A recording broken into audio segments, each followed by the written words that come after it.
You talk a lot about purpose, why we are created as humans and why we're here. Like, what is the purpose of life? Why have we been given life? I think we're here to struggle and to learn. I don't think we're here to be happy. That's why when we keep going back to the happy argument, I've always found that kind of frustrating and annoying. When someone goes, oh, but I want to be happy. Why? Like, why do you want to sit there and laugh? Like you were happy your entire childhood. That's your happy days. You're allowed to be happy as a kid. It's all over now, right? You're a man. You have responsibilities. I think we're here to do important things, and important things are going to be difficult, and they're going to be hard, and you're going to get frustrated. But that's what gives you purpose. I think we're here to struggle. I think we're here to endure pain. I think we're here to just see how hard we are to kill. I think that going through terrible things and living through them and coming out the other side is one of the most fantastic things about being human. I think that it's almost like once you understand what life is really about, there's no emotion which isn't enjoyable. The only emotional state which can be seen as detrimental is feeling nothing at all. But if you're sitting at home and you're feeling truly heartbroken, at least you're feeling something, right? And I think that's the whole part of being human. I think we're here to struggle. I think we're here to go through pain. I wake up each day and go, what can I attack? What problem can I solve? And look at history. Why did Genghis Khan wake up and want to conquer the whole world? Why did Napoleon conquer the world? Why did Alexander the Great conquer the world? Just wake up and just say, give me this, give me that. I want all of it. Yeah. There's an army there. They're really big. We're better. It's intrinsic. You need to go and conquer. That's the purpose of life. You believe that God created us. So why did God create us to struggle? Because if you don't struggle, you don't learn. God created us to learn and understand ourselves and understand other people and understand the world. And what did I say earlier? I said that you don't learn a lesson without pain. So you have to struggle to learn anything. There's only two ways to learn things, the hard way or the harder way. If you're smart, you can learn the hard way. But in my experience, 99% of the planet only learn the hardest possible way. If you want to feel happy inside of yourself, and you want to feel content, and you want to feel stable inside of yourself, you need to live true to God. And I'm not saying you can't drink a little bit of alcohol or not party or not have a little bit of fun, but you have to be a good person.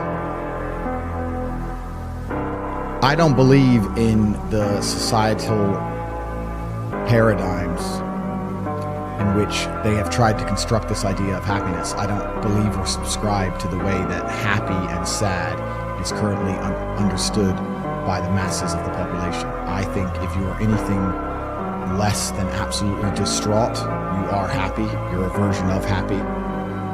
It's like saying gray is a version of black, right? No matter how light the gray is, you can still call it a version of black. And unless you've gone through an event, which hopefully doesn't happen too often, like the passing of a family member or something that's truly destructive and detrimental to your mindset, besides these events, which hopefully only happen a few times in your life, you should be happy. If you're not crying or paralyzed in silence due to the absolute magnitude of a detrimental circumstance or the absolute magnitude of a negative event, then you are a version of happy. So I am always happy is the short answer. I don't believe in not being happy. I don't believe in not saying to myself I'm happy. I'm always a version of happy. And this idea of chasing happiness and always being concerned and preoccupied with how happy you are is actually the biggest mistake that a lot of people make, I think, in the world today. Especially men who wake up and go, oh, I don't really feel happy, so I need to get happier. And that's how they end up down a hedonistic path of drugs or alcohol or gambling, chasing pleasure.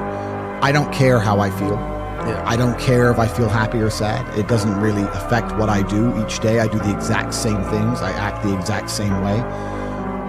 I don't care. I don't put weight to the significance of the emotion.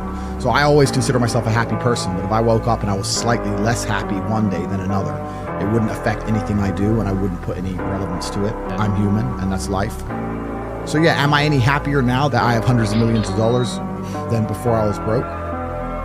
Not really, but I was never unhappy. I'm the same state that I was then, that I am now. I have work to do and I will do it. It's as simple as that. Well, also there's no light without dark. And there's no joy without pain. You can't have a rainbow without a little rain. No matter how hard you chase pleasure and happiness, there's going to be dips and troughs in between. There's going to be come downs and downtrends. And you're going to have the juxtaposition between that time you were laughing your head off and acting giddish like a child and the time that you feel depressed as such. And I think it's much better to just adopt a very disciplined, stoic mindset. I'm always the same base level of happy regardless. If I lost all of my money today, I would be the same happy. If my net worth quadrupled, I'd be the same happiness. But as long as I'm alive and the people I care about and love are alive, and as long as I get as long as God gives me the honor of doing my duties and providing for the people I care about, as long as I get to wake up and know that there's a whole bunch of people in the world who need me and I get to work hard to please them and do good for society and good for the world, then I'm a vessel of God, and I'm happy enough to survive. That's all I look at it as. I don't ever consider how do I feel. That doesn't cross my mind. I have things to do. I'm too busy. I have things to do every single day. I have very important things to do, and how I feel really is not going to affect how I complete those tasks. And when I speak to men, they say I'm unhappy or I need to be happier. I think that's absolutely the wrong frame of life. You're a man, you have duty, you have honor, you have things you should be doing regardless of how you feel. And the people who are perma-obsessed with happiness or sadness, I just think it's the wrong paradigm to view the lens of life. I think you should get up and do what needs to be done.